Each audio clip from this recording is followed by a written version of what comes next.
Hi, it's Amanda, and I'm going to show you something that everybody has an opinion on, how to hard boil an egg. And I'm going to show you my way because it's easy AF.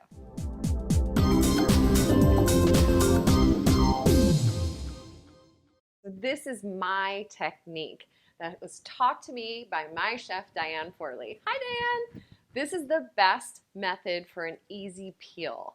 I boil the water first. I know a lot of you start with cold water, but for me, boiled water first at 12 minutes is the easiest way to peel the hard-boiled egg.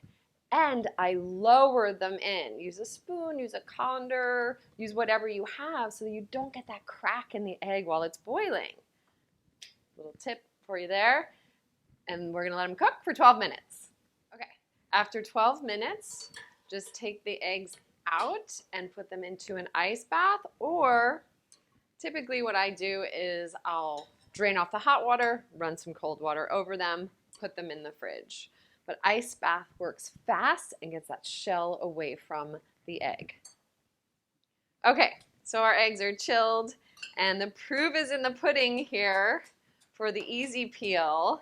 I just crack it a little bit.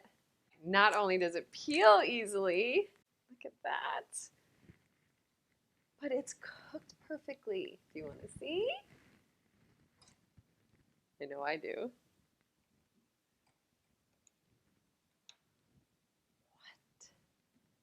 What? It's a beauty. This is my technique for hard-boiled egg, and it's easy AF.